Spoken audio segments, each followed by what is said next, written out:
ሀገር መከላከያ እንደወጣ ከዚህ በኋላ የአማራ ክልል ላይ እንዲሁም ኤርትራ ላይ ጥቃት እንሰነዝራለን፣ ዳግም ተመልሰን ወደ ጦርነት እንገባለን፣ ምንም አይነት የተኩስ አቁም ስምምነተኛ ተግባራዊ አናደርግም፣ ቅድመ ሁኔታዎች አሉ፣ እነዚህ ቅድመ ሁኔታዎች ይከበሩ የሚል ነገር ሲገለጽ ነበር። እንዲሁም ያቺ የቀረቡት ቅድመ ሁኔታዎችን የአሜሪካም በአማርኛ ከመቅረቡ የቀረበውን በእንግሊዝኛ ከመሆኑ ባሻገር አሜሪካም እንደ ቅድመ ሁኔታ ብላ ያንን ስትደግመውም ታይቷልና እውነት የአጥቂነት ባህሪ ከዚህ በኋላ ይኖረው ስጋት አይሆንም ብሎ ማሰብ ይቻላል። በአጠቃላይ በወታደራዊ ኃይል የሚፈታ ነገር የለም።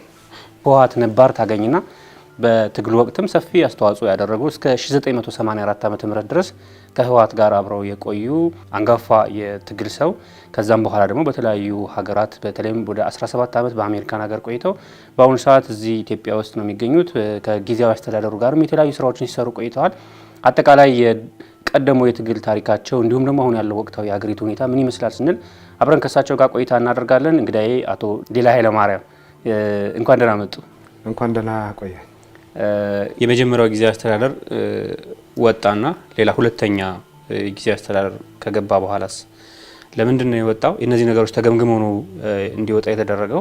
ሌሎች አዳዲስ ሰዎች የተቀየሩት? ከዛስ ሁለተኛ የመጣውስ በዛው ነው የቀጠለ? የተሻሉ ስራዎችን ሰርቷል? አሁን እስካለው የተኩስ አቁም ስምምነት እስኪደረግበት ድረስ የነበረው ሂደትስ ምን ይመስላል? የመጀመሪያው እንግዲህ ተገምግሞ ነው የወረደው። ህዝብ ነው የገመገመው። ስለዚህ አሁን ቅድም ያነሳናቸው ነጥቦች በሙሉ በዛ በግምገማ ሂደት ተነስተዋል። እንግዲህ እኔ ግምገማው ላይ ስላልነበርኩኝ ተገምግሟል የሚለውን ነው የማውቀው። እኔ ለምንድን ነው እንደዛ ያልኩት? የምር ግምገማ ከተካሄደ እነዛን ሁሉ ሲያደርግ የነበረ አካል መጡ ወደ መደበኛ ስራውን መግባት የለበት፣ ወንጀለኛ ነው። እንግዲህ እሱ በሙሉ የተገለጸ አይመስለኝም። ምክንያቱም እዛ ወንጀል ሰሩ የነበሩ ሲያዘርፉ የነበሩ ህወሓትን ሲያደራጁ የነበሩ ተመልሰው መጥተው በሚኒስቴር ደረጃ የተቀመጡ ሰዎች ናቸው እና በትክክል ተገምግሞ አልተገመገሙም እርግጠኛ አይደለሁም። ወይም ምህረት ተደርጎላቸው የሚሆን የማውቀው ነገር የለም። ፌዴራል መንግስት ትግራይ ውስጥ የላከው ጊዜያዊ አስተዳደር ምን ሰራ ብሎ ለህዝብ ማሳወቅ አለበት። የህዝብ ንብረት ተዘርፏል፣ ህዝቡ የሚለው ነው ይሄ። ህዝቡ መጠየቅ ነበረበት። ብዙ ወንጀል ተሰርቷል። ሁለተኛው ሽግግር መንግስት በዶክተር አብርሃም የሚመራው በእርግጥ ለአንድ ወር ከአንድ ሳምንት ነው የቆየው። በተሻለ መንገድ ስራዎችን ሰርቷል። ምሁራንን አናግሯል፣ የሀገር ሽማግሌዎችን አናግሯል፣ ቢሮዎችን ገምግሟል። ያገዳቸው ሰዎችም አሉ። ህዝብንም አነጋግሮ ያገኘው ፊድባክ ምንድነው? የትግራይ ሁኔታ በጦርነት ሳይሆን በሰላም መፍትሄ መፈታት እንዳለበት ከህዝብ ትልቅ ጫና ተጭኖበት እንደነበረና ተኩስ አቁም እንዲደረግ ይሄ ትግራይ ህዝብ ነው የጠየቀው። ባይዘወይ ሽግግር መንግስቱ አይደለም የጠየቀው። የዶክተር አብርሃም ትልቁ አስተዋጽኦ ምንድነው? ያ የህዝብን ጥያቄ ለሚመለከተው የመንግስት አካል አቅርቦ ተኩስ አቁም እንዲደረግ። ይሄ የሆነው ግን መወያየት ስለተቻለ ነው፣ ከህዝቡ ጋር መገናኘት ስለተቻለ ነው። 6 ወር ሙሉ ዶክተር ሙሉ ያንን ያህል ውይይት አላካሄደም። ዶክተር አብርሃም በአንድ ወር ውስጥ በጣም ብዙ ውይይቶች ነው ያካሄደው፣ ቀን ከሌሊት። ካቢኔውን አነጋግሯል፣ ካቢኔውን ገምግሟል፣ ብዙ ስራዎች ሰርቷል፣ የሚያኮሩ ስራዎች ሰርቷል። በእርግጥ ዶክተር አብርሃም ከመጀመሪያ ገብቶ ቢሆን ኖሮ ምናልባት አሁን የደረስንበት ደረጃ ላንደርስ እንችላለን እና ያንን ህዝብንም ማወያየቱ እንደ አንድ ትልቅ ጸጋ ነው የምወስደው።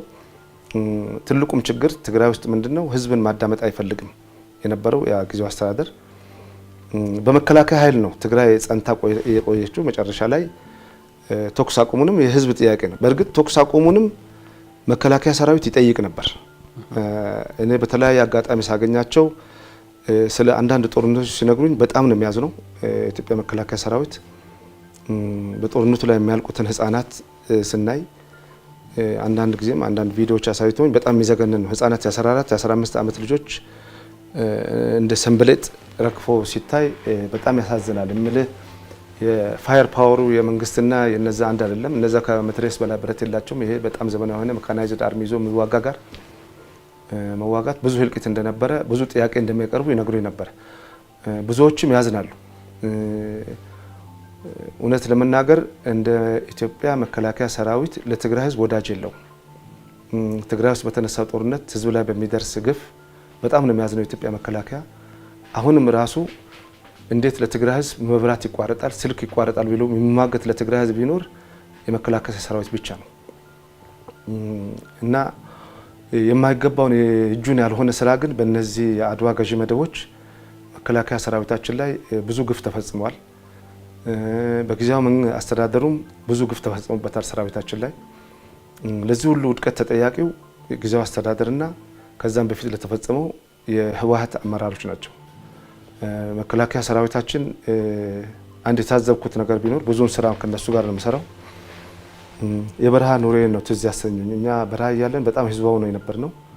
ከህዝብ ጋር የነበረን ውህደት አሁንም ህዝባዊ ሰራዊታችን መከላከያችን ያለው እይታ ከድሮ እኔ ከነበረኝ እይታ የማይለይ ነው። በጣም ፍጹም ህዝባዊ ነው። በጣም የሚገርም ነገር በስልካቸው ሳይቀር የሚሰሙት ትግርኛ ዘፈን ነው። ሞስት ኦፍ ዘም አብዛኛው ማለት ትችላለህ። ምንም ቂም የሌለው በጣም ሩህሩህ የሆነ ሰራዊት ነው። ከዛ ባለፈ አብዛኛው ወልዶ የተዋለደ ነው። የልጅ ልጅ ያየ ነው ትግራይ ውስጥ እና የኢትዮጵያ ህዝብ በእርግጥ ይህን መከላከያ ሰራዊት መደገፍ አለበት። ወጣቱ ከመከላከያ ሰራዊት ጎን መሰለፍ አለበት። የግድ ጠቅላይ ሚኒስትሩ ክተት ማወጅ የለበትም። አሁን አገራችን ከፍተኛ አደጋ ውስጥ ነው ያለችው። በተለይ ይሄ አሸባሪ የህወሓት ኃይል መጥፋት አለበት። ህወሓት የሚባል ድርጅት ካልጠፋ ኢትዮጵያ ሰላም አታገኝም፣ ኢትዮጵያ አትበለጽግም። እነዚህ ባዕድ ኃይሎች ናቸው፣ ኢትዮጵያውያን አይደሉም ሲጀመርም። ለዛም ነው የጨከኑብን፣ ለዛም ነው ያረዱን፣ ለዛም ነው የገደሉን። አሁን በሽግግሩ መንግስቱ ባለፈው 6-7 ወሮች ውስጥ ከዛላምበሳ እስከ ራያ ከእንደርታ እስከ ተንቤን ከ100 በላይ ምሁራን ገለዋል። ከአድዋ አንድ ሰው አልገደሉም። የሚገሏቸው ምንድነው? እናንተ አንድ የሆነ ህቦ እንቅስቃሴ አለ ራእይ የሚባል የሱ አባል ናችሁ፣ የብልጽግና አባል ናችሁ በማለት ነው የሚገሏቸው አለ። አድዋ ውስጥ ግን አንድ ሰው አልገደሉም። የብልጽግና አባል ይዘው ለቀዋል። እንደዚህ ያን ያህል ዲስክሪሚኔት የሚያደርግ ነው። እንግዲህ ይሄ ትግራይ የሚለውን ስም በትግራይ ማንነት ውስጥ የተደበቀ የአድዋ የአገዛዝ መደብ ሌላውን እንዴት እንደሚያየው ነው እንግዲህ ማየው። እኔ በ28 ዓመት ትግራይ በሚል ስም እንደርታው ስም ተደረገ። መቀሌን የሚያህል ከተማ እኮ የእንደርታው ዋና ከተማ ነው። የመቀሌ ህዝብ እኛን አይወደንም ተብሎ እኮ ውሃ እንዳይጠጣ ተደርጓል። ማጮው ለምለም መሬቱ እኮ በ50-60 በማይሞሩ የአድዋ ካድሬዎች ተቀምጧል። ሽረ ብትሄድ እንደዚሁ መሬቱ ተቀምጦ ተባሯል። ክልተው ለዓሉ የሚባል ውቁሩ አካባቢ በሙሉ ለመሬቱ ሪሶርት የነበረ በሙሉ በአድዋ ልጆች ነው የተያዘው። እና እኔ ማንነትን እንደርታዊ ማንነትን የሚነፍቅ ትግራዋይነት ማንነት አልፈልግም። እና ብዙን መረዳት ያለብን ምንድነው የኢትዮጵያ ህዝብ ግልጽ እንዲሆንለት የሚገባው በትግራይ ማንነት ውስጥ የተደበቀ ይሄ መሰሪ የአድዋ ገዢ መደብ እስካልጠፋ ድረስ እስካልተንበረከከ ድረስ ትግራይ ሰላም አትሆንም። ትግራይ ሰላም ካልሆነች ኢትዮጵያም ሰላም አትሆንም። እና የኢትዮጵያ ህዝብ በዚህ ላይ የተባበረ ክንዱን ማንሳት አለበት። መልካም። ምናልባት እንግዲህ እርስዎ ረጅሙን ዓመትም በውትድርና ስላሳለፉ እኔ ወታደር ስላልሆንኩ በእኔ ብዙም ግልጽ አይደሉም። ተኩስ አቁም ማለት ምን ማለት ነው? ተኩስ አቁም ስምምነት ሲባልስ ተኩስ አቁም ሲታወጅስ እንዴት ነው የሚታወጀው? ሁለተኛ በህዝብ ተወካዮች ምክር ቤት አሸባሪ ነው ተብሎ የተፈረጀን አካል ክልል እንዲያስተዳድር ትቶ መውጣት ተኩስ አቁም ሊያስብል ይችላል ወይ? ማን ነው ከዚህ በኋላ ያንን ህዝብ የሚያስተዳድረው? ውሳኔው ሲወሰንስ ቅድም እንደተባለው የህዝብ ጥያቄ ነው። ከህዝብ ጋር ውይይት ተካሂዷል። ቀጣይ ክልሉን ማን ያስተዳድራል፣ እንዴት ይሆናል የሚለው ነገር መፍትሄ ተበጅቶለት ነው መከላከያ የወጣው።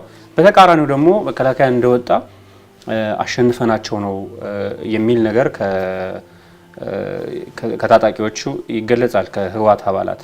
እንዲሁም ደግሞ ልክ አሸንዳ የሚከበር ይመስል በጣም ብዙ የመከላከያ ሰራዊት ልብስ የለበሱ የማረክናቸው ናቸው በሚል በመቀሌ ጎዳናዎች ላይ ይታይ ነበረ። ርችት እየተተኮሰ የተጨፈረ የአሸናፊነት ዘፈኖች እየተዘፈኑ እንደሆነ ይገለጻል። ብዙ የኢትዮጵያ ህዝብ ይህን ነገር ሲያይ ግራ የመጋባት አይነት ነገር፣ የትኛው ነው እውነቱ? ምንድነው እውነት? ተሸንፎ ነው መከላከያ የወጣው? መሸነፍ ነው መጀመሪያ የሄደበት አላማ? የሆነ ግብ ሊያሳካ ይሄዳል። ግቡን ሲያሳካ ሊወጣ ነው እንጂ ልክ በቀኝ ግዛት እንደያዛት መቀሌን ይዞ ምናምን እንደማይኖር አይጠበቅም የሚሉ አካላት እንዳሉ ሁሉ ለምንድን ነው ለአሸባሪ ለተባለ ሽብርተኛ ተብሎ በህዝብ ተወካዮች ምክር ቤት ለተፈረጀ አካል አስረክቦ ሲመጣ የሚል ነገር ይነሳልና ከወታደራዊ ሳይንስ አንጻርም በቅርበትም እርስዎ ደግሞ ያንንም ነገር ስለሚከታተሉ ምን ማለት ነው? ምንድናቸው የተከናወኑት ነገሮች? ምንስ ውጤት ያስገኛል የሚለው ነገር ሲጀመር እንግዲህ መከላከያ ሰራዊቱ እዛ የነበረ ሰራዊት ነው። እዛ የተመታ ሰራዊት ነው። ከሌላ ቦታ የመጣ ሳይሆን ኢትዮጵያን ዳር ድንበር የሚጠብቅ የነበረ ሰራዊት ነው። በተኛበት ታርዷል፣ በተኛበት ተገሏል። የተረፈው ተበታትኖ ወደ ኤርትራ፣ ወደ አማራ፣ ወደ አፋር ከሄደ በኋላ ሪኦርጋናይዝ አድርጎ የህግ ማስከበር ስራዎች ሰርቷል።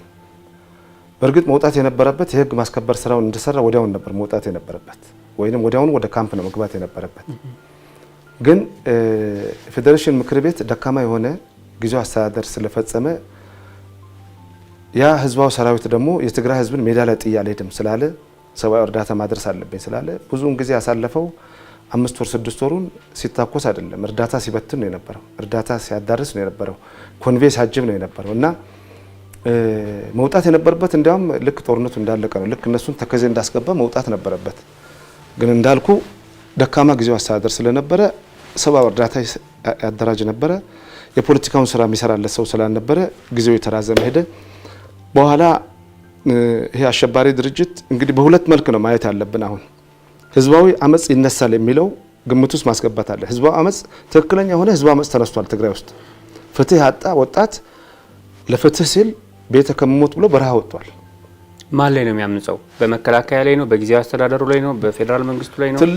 እንግዲህ አሁን ይሄን ማለት አንችልም። ምክንያቱ አሁን አመጽ ሲነሳ ምንድነው ወደ አመጹ ትልቅ እንዲገባ ያደረገው እኔ ገና ሲጀመር የዛሬ 6 ወር የተናገርኩት ጊዜያዊ አስተዳደሩ ሃንድል ማድረግና የፖለቲካ ስራ ሰርቶ ህዝብን ማደራጀት ስላልቻለ ወጣቱ ተስፋ ቆረጠ። በሄደበት መታሰር መገደል ሲበዛበት ወደ በረሃ ወጥቷል። በሁለት መልክ ነው የምናየው። ይሄንን እኛም ተደረከ። ለምሳሌ ብዙ ወጣቶች አፕሮች ያደርጉ ነበረ ወደ በረሃ እንሄዳለን ሲሉ አይ መሄድ የለባችሁም ኦልተርኔቲቭ ፓርቲ ወይንም ማስ ሙቭመንት እንጀምራለን ብለን ስንላቸው የቀሩ አሉ። ለምሳሌ ያስቀራናቸው አለ። እኛ ለምሳሌ የጀመርነው አንድ በህቦ የጀመርነው ማስ ሙቭመንት አለ፣ የህዝብ ንቅናቄ ማለት ነው። ያ የህዝብ ንቅናቄ ምንድነው? ትግራይ ውስጥ እንደ አንድ ኦልተርኔቲቭ የሆነ ግሩፕ ወይም ፖለቲካል ፓርቲ ሆነን ለመውጣት የትግራይ ህዝብ ችግር ካሁን በኋላ በወታደራዊ ሳይሆን በፖለቲካ በውይይት በሰላማዊ መንገድ ይፈታል የሚለውን አማራጭ ወስደን በተወሰነ ኃይል የጀመርናቸው እንቅስቃሴ አለ። ወደ በኋላ መጣበታለሁ ስለሱ። ራዕይ የሚል ንቅናቄ ነው። 7 ነጥቦች የያዘ ነው። ያን ንቅናቄ እኛ ከተማ ውስጥ ጀምረናል። ምክንያቱም ወጣቱ ወደ በረሃ እየሄደ ነው። አሁን በረሃ ውስጥ ያለውን ግሩፕ በሁለት መልክ ነው ማየት አለብን። አንድ ቲፒኤልኤፍ የሚል አሸባሪ ግሩፕ አለ። ይህ አሸባሪ ግሩፕ ሆነ ብሎ እነዛን ወንጀለኞችን ላለመስጠት ስል የትግራይ ህዝብን ቤዛ አድርጎ ትግራይ ወጣትን አስጨርሶ በረሃ የገባ ግሩፕ አለ። ሁለተኛ ግሩፕ በትግራይ ዲፌንስ ፎርስ ውስጥ በጀነራል ጻድቃን የሚመራ ግሩፕ አለ። ይሄ በደብረ ጽዮን የሚመራው በእነዚህ ኤርትራውያን የአድዋ ልጆች፣ ይሄ ደግሞ በእነዚህ ንጹህ የትግራይ ልጆች የሚመራ በጀነራል ጻድቃን የሚመራ ትግራይ ዲፌንስ ፎርስ የሚባላል። እነዚህ ሁለቱ ኃይሎች የተለያዩ ኃይሎች ናቸው። የተለያዩ ናቸው። ልዩነታቸው ምን ላይ ነው? እንግዲህ አመለካከት ላይ ነው። ቲፒኤልኤፍ የሚለው ይሄ የአድዋውና ኤርትራው ዲቃላ ያው ትግራይ ለመገንጠል ነው፣ ነፃ ሀገር ትግራይ ብለው ነው የመጡት። ቲዲኤፍ የሚለው በጀነራል ጻድቃን በነ አቶ ተወልደ ገብረ ማርያም በነ ሙሉጌታ ገብረ ሕይወት በነ ታደሰ ወረደ የሚመራ ቲዲኤፍ የሚል አንድ ሴንትራል ኮማንድ አለ። ያ አብዛኛው ሰው እዛ የወጣው ጀነራል ጻድቃን ለምሳሌ ወደ በረሃ ወጣው ጦርነት ፈልጎ አይደለም፣ ሻቢያ ይገለኛል ብሎ ነው የወጣው። ተወልደ ወልደ ማርያም ሻቢያ እንዳይገለው ነው የወጣው። ሙሉጌታ ገብረ ሕይወት እነዚህን የመሰሉ ሻቢያ ይገለናል ብሎ ወደ በረሃ ይወጣሉ። ሁለተኛ ግሩፕ ተደናግጦ ይወጣሉ፣ ጦርነቱን ሳያሙንበት ሳይፈልጉበት ማለት ነው። ሶስተኛ ግሩፕ ሲወጡ አስገድደው ያስወጣቸው ሰዎች አሉ። አራተኛ ግሩፕ የወጣው ወጣቱ ደግሞ ከተማ ውስጥ በጊዜው አስተዳደሩ ተስፋ ስለቆረጠ ወደ በረሃ ወጥቷል። ህዝባዊ አመጽ ይነሳል ብዬ ለብዙዎች የፌዴራል ሰዎች ተናግረዋል። ይሄንን ህዝባዊ አመጽ እየተነሳ ነው በዚህ በጊዜያዊ አስተዳደሩ ምክንያት። የለውጥ ደጋፊ መሆን ማለት አንድ ቢሮ ውስጥ ገብተህ ሞራልን ነው የሚሰብረው። እዛ ያለው ካድሬው ተደራጅቶ እና ካድሬው በነፃ መቀሌ ውስጥ ፕሮፓጋንዳ ይሰራ ነበር፣ በነፃ ትጥቅ ስንቅ ይልክ ነበረ። ወጣቱ ያን ተስፋ ቆረጠ፣ ወደ በረሃ ሄደ፣ ህዝባዊ አመጽ ውስጥ ገባ። የሚያስፈራው ግን አሁን ምንድነው? ያ ህዝባዊ አመጽ በእነዚህ መሰሪ የአድዋ ዝርያ ባላቸው እንዳይጠለፍ ነው። ምናልባት ትንሽ ከቆየንም እነ ጻድቃንን ሊገሏቸው ይችላሉ። ተመልሶ ያ የነበረ የአድዋ የገዢ መደብ መቀሌ ውስጥ እንዳይመጣ ስጋት አለን። እኛም አሁን ቢሆን እና አቶ ጌታቸው ረዳ የትኛው እንትን ላይ ነው ያሉት? አቶ ጌታቸው ረዳ ከደብረ ጽዮን ጋር ነው ያለው። አሁን የመከላከያ ሰራዊት መቀሌ ለቆ ከወጣ በኋላ ቲዲኤፍ ነው መቀሌን የተቆጣጠረው ወይስ የህወሓት ኃይሎች ናቸው? የህወሓት ኃይሎች ናቸው። የት ነው ያለው ታዲያ? ቲዲኤፍ የት ነው ያለው? አይ ዶንት ኖ የት እንዳለ አላውቅም። ያው ትግራይ የተለያዩ ትግራይ ከተማዎች ውስጥ ወይ በረሃ ውስጥ ሊኖር ይችላል፣ መቀሌም ሊኖር ይችላል። ግን አሁን የምናያቸው በትግራይ ቲኤምኤች በሚባለው በትግራይ ቲቪ በማህበራዊ ሜዳ ጀግና አድርገው የሚያወጣቸው አሉ። የአድዋ ዘፋኞች፣ የአድዋ ጋዜጠኞች፣ የአድዋ ፕሮፌሰሮች የአድዋ መሪዎች እንደ ጀግና እየወጡ ነው።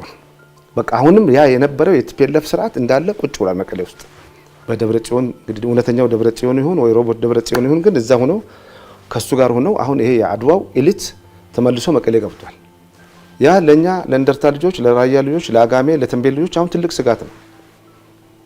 መከላከያ መውጣቱ ትክክለኛ አካሄዳ ነው። ምክንያቱም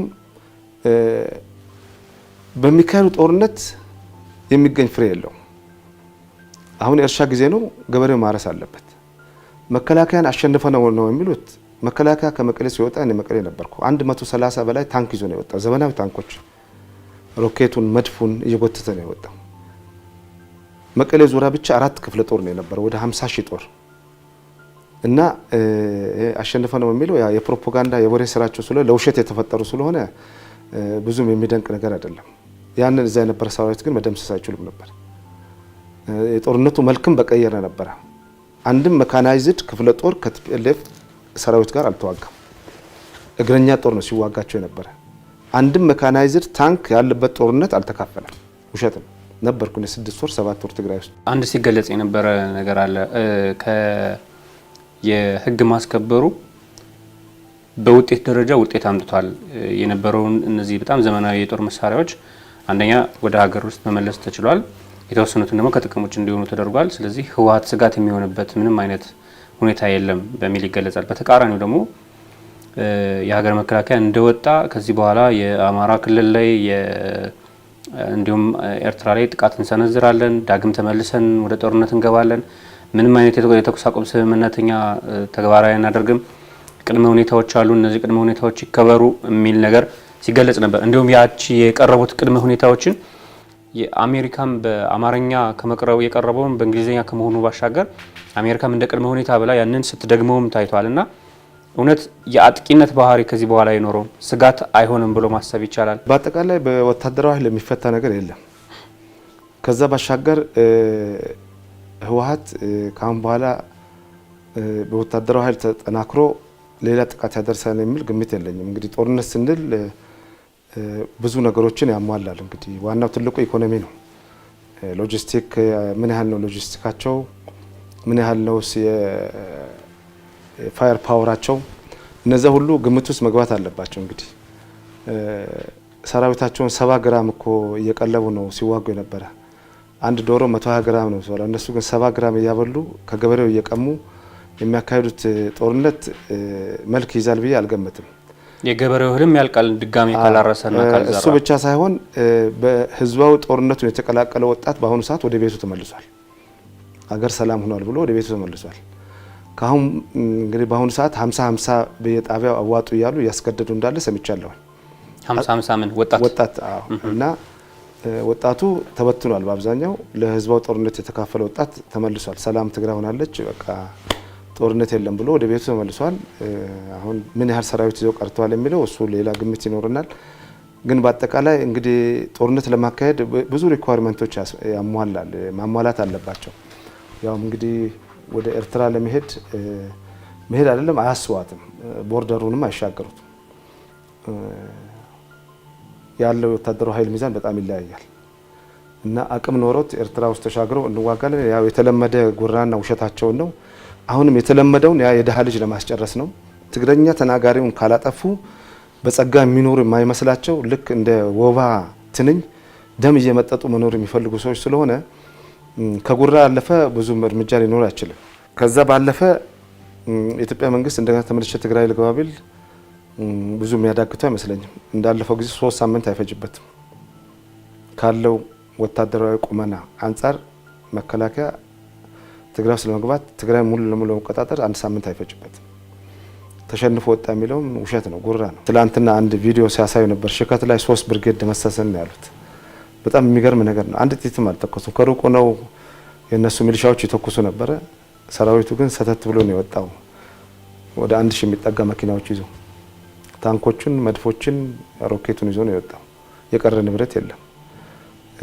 በእርግጥ እነሱ እንደሚያደርጉት አላደረገም። ንብረት አላጠፋም፣ ቢሮ አላቃጠለም። ሰተት ብሎ ነው የወጣው። ምንድነው ግን ምናልባት አሁን መውጣቱ ቅድም እንደገለጹልኝ ቀደም ብሎ መውጣት ነበረበት፣ ህግ ማስከበሩ ስራ እንዳለቀ በሚለው እንስማማ። ግን ሌሎችስ ጊዜያዊ አስተዳደሩ ልፍስፍስ ሊሆን ይችላል፣ ግን የፖሊስ መዋቅር፣ የፌዴራል ፖሊስ፣ ሌሎች የሚሊሻ ቢያንስ እንኳን ይሄ የሲቪሉ ዘረፋ ምናምን እንዳይኖር ሊያደርግ የሚችል ሰው ስራ እንዳይሰራ ሊያደርጉ የሚችሉ እንቅስቃሴዎችን ሊቆጣጠር የሚችል የጸጥታ መዋቅር መገንባት አይቻልም ነበር ወይ? ህዝቡን ዝም ብሎ ለሽብርተኛ አሳልፎ መስጠት አይሆንም በሚል ይገለጻል። በተቃራኒው ደግሞ ታስቦበት ከተሆነ እንደዛ አይነት እርምጃዎች የተወሰዱ ጊዜ ወስዶ ከህዝብ ጋር ምክክር ከተደረገ ተማሪዎቹ ታዲያ ለምን ቀሩ? የዩኒቨርሲቲ ተማሪዎች ለምን እዛው ተቋርጠው ቀሩ? ቀድሞ እነሱን ማውጣትስ አያስፈልግም ነበር ወይ? ከዚህ በኋላ የፌዴራል መንግስቱና የትግራይ ህዝብ ግንኙነታቸውስ በምን አግባብ ነው የሚሆነው የሚል ጥያቄም ይነሳል። እንግዲህ ፖሊስ ማቋቋም እንግዲህ ቅድም እንደገለጽኩ የሽግግር መንግስቱ እዛ የነበረው ጊዜያዊ መንግስት ተቋማት እንዲቋቋሙ ትምህርት ቤት እንዲከፈቱ አይፈልግም ነበር። ያ ከሆነ ትግራይ ይረጋጋል የሚለው ነው። ትልቁ የህዝብ ጠላት የነበረው የፖሊስ መዋቅሩ ነው። የፖሊስ መዋቅሩ ዛሬ አንድ ከጠመንጃው የተያዘ የቲፒኤልኤፍ አባል ከተያዘ ጠዋት በሰዓት እላፊ ነው የታሰረ ብሎ ነው የሚለቀው፣ ወይንም 20 ሺህ 30 ሺህ ተቀብሎ ነው የሚለቀው። ትልቅ ቢዝነስ የሰሩበት ነው የፖሊስ መዋቅሩ። በተለይ ከዚህ የሄዱት በአንዳንድ ባለስልጣናት ማለት ነው። እና የፖሊስ መዋቅርም የሚሊሻ መዋቅርም በ6 ወር ማቋቋም አልቻለም። ይሄ ነው እንግዲህ አንዱ ጥያቄያችን ለምን የሚለውን ይሄን የፌዴራል መንግስት መጠየቅ አለበት። ፌዴሬሽን ምክር ቤት ጠርቶ መጠየቅ አለበት። ለምንድን ነው ያልተቋቋመው? ትምህርት ቤት እንዳይከፈቱ እንክፈት ያሉትን ሰዎች ሁሉ ማስጠንቀቂያ ተሰጥቷል። ትግራይ ተረጋግታለች ወይ ብላችሁ ለማውራት ነው ወይ ተብሎ ተከልክለዋል፣ ተኮንነዋል። እና ለዚህ ሁሉ ሪስፖንሲቢሊቲ የሚወስደው ያ ጊዜያዊ መንግስት ነው። ተማሪዎች ለምን አልወጡም የሚለው ነገር ምንድነው? ተማሪዎች አሁን አይደለም ያኔ 3 ሳምንት የህግ ማስከበር ጊዜም አልወጡም። በእርግጥ ካምፓሱ ከትምህርት ቤት ከጦር ቀጠናዎች ውስጥ ራቅ ያለ ነው። ከዛ ባሻገር የትግራይ ህዝብ የመቀሌ ህዝብ ለተማሪዎቹ ትልቅ እንክብካቤ ትልቅ ጥበቃ ያደርጋል። አለመውጣታቸውንም ደግፋለሁ። ተማሪዎች በእርግጠኝነት ለመናገር አሁን ደውለን ብናነጋግራቸው አክሰስ ቢኖር ያለ ስጋት እንደሚኖር ነው የኔ ግምት። ምክንያቱም ያን ያየሁት ነገር አለ። ያን በህግ ማስከበሩ ጊዜ የነበረ ሁኔታ እና አሁንም ብዙ የሚያሰጋ ነገር ለተማሪዎች የለም። በአጠቃላይ ግን ሽግግር መንግስቱ ራሱን ኦርጋናይዝ አድርጎ ነው የወጣው አልወጣም፣ እንግዲህ ሽግግር መንግስቱ የሚመሩትን ሰውዬ መጠየቅ ነው። መልካም። ምንድነው ግን የሚኖረው ግንኙነት? ቀጣይ በጀት መመደብ ይኖራል፣ መደበኛ ስራዎች መሰራት ይኖርባቸዋል። ህዝቡ ማግኘት ያለበትን ከፌዴራል መንግስቱ ማግኘት ያለበትን ድጋፍ ማግኘት መቻል አለበት። ያው ዝም ብሎ ወደ እርሻ ስራው እንዲሰማራ ነው በሚል የተገለጸው ነገር ዝም ብሎ በደምሳሳው ዝም ብሎ የእርሻ ስራ አይሰራም። የግብርና ሙያተኞች ተንቀሳቅሰው ማስተማር አለባቸው ህዝቡን። እርሻው ተደጋግሞ መታረስ አለበት፣ ዘር መቅረብ አለበት፣ ማዳበሪያ መቅረብ አለበት። ይህን ለማድረግ የሚያስችል የስራ ግንኙነት በምን አግባብ ነው የሚኖረው? ከዚህ በኋላ ትልቁ ነው ጊዜ ይፍታው ነው ጊዜ የሚፈታው ነገር። በእርግጥ ትልቅ ሰርቷል የሚለው እንግዲህ የፌዴራል መንግስቱም ዓለም አቀፍ ማህበሩን ትግራይ እንዴት ተገነዘባት የሚለው ነው። ከምን ጋር የተገኘ ሰሊጥ አብረ ተወቀጥ ነው የሆነው። የራያ ህዝብ፣ የእንደርታ ህዝብ፣ የአጋሜ ክልተውላሉ የተንቤን ህዝብ በማያውቀው ጦርነት ውስጥ እየሞተ እየተገደለ ነው። የማያውቀው ጦርነት ነው ይሄ ጦርነት። ቲፒካሊ የአድዋ ልጆች እና በኤርትራ ዝርያ ባላቸው የተካሄደ ጦርነት የአድዋን የአንድ አካባቢ ኢንተረስት የሚጠብቅ ጦርነት ነው እንጂ የትግራይን ህዝብ ኢንተረስት የሚጠብቅ አይደለም። ትግራይን አሴሆል ምናያት ከሆነ ማለት ነው። መንግስትም የጽሞና ጊዜ ሰጥቻለሁ ሲል ለማን ነው የጽሞና ጊዜ የሰጠው? የእንደርታ ህዝብ ከመከላከያ ጋር አብሮ ሆኖ ይሰራ ነበር። የራያ ህዝብ አብሮ ይሞት ነበረ። ያን አባባሉ እኔ ራሱ አልቀበለውም። ጽሞና ጊዜ መስጠት ካለበት ለነዛ ለአድዋ ተወላጆች፣ ለነዛ ለህወሓት ካድሬዎች፣ ለዛ ለአሸባሪው ለህወሓት ቡድን ነው እንጂ። አንድ ጥያቄ ላንሳ እዚህ ጋር። አሁን እርስዎንና እርስዎን የመሰሉ ሰዎች እንደዚህ ስለ ህወሓትና የትግራይ ህዝብ አንድ አለመሆን በጣም ሲናገሩ ብዙ ሰው ምን ማለት ነው? እንዴት ነው እኛ በምን አይነት እያየ ነው? ምክንያቱም አሁን ከመከላከያ ጋር የተፈጠረውም ነገር ሆነ ከዛሬ በፊትም የነበሩት በየሰልፎቹ በየሁኔታዎቹ የሚታየው ነገር የትግራይ ህዝብ ሞቴን ከህወሓት ጋር ያደረገው የሚመስሉ እንቅስቃሴዎችን ፕሮፓጋንዳዎች ነው የሚታየው። ውጭ ሀገር ያሉትም ሰዎች በየኤምባሲው በር ላይ የሚያደርጓቸው ተቃውሞች ሲታይ በቃ የፌዴራል መንግስቱንም ሆነ ሌላውንም አካል እንደማይፈልግና ህወሓትን ብቻ እንደሚፈልግ የሚያስረዳው አካል ጎልቶ ነው የሚታየው። እንደዚህ የሚለውን ሀሳብ የምትገልጹ ሰዎች 5-6 አትሞሉም። እና የቱ ጋር ነው የትግራይ ህዝብ ህወሓትን የማይፈልገው? 5-6 ሳይሆን 5-6 ሚሊዮን እንሆናለን። አሁንም እኛን እንደርታ የራያ ልጆች አንደርስታንድ የሚያደርገን መከላከያ ሰራዊታችን ብቻ ነው። ፌዴራል መንግስቱ እንደ ኢንስቲትዩሽን መከላከያ የእንደርታ ህዝብ የራያ ህዝብ በእነዚህ በአድዋ ልጆች እንደተገደል ምስክራችን ነው። አብረንም ሰርተናል። ለምሳሌ እንደርታ ህዝብ ትጥቁን አስረክብ ሲባል አስረክቧል። ከዚህ በላይ መተባበር ምን ይፈልጋል? እንደርታን እንግዲህ ጦርነቱ ሲካሄድ እንደርታ ውስጥ አንድ ጥይት አልተተኮሰም፣ መቀሌ አንድ ጥይት አልተተኮሰም።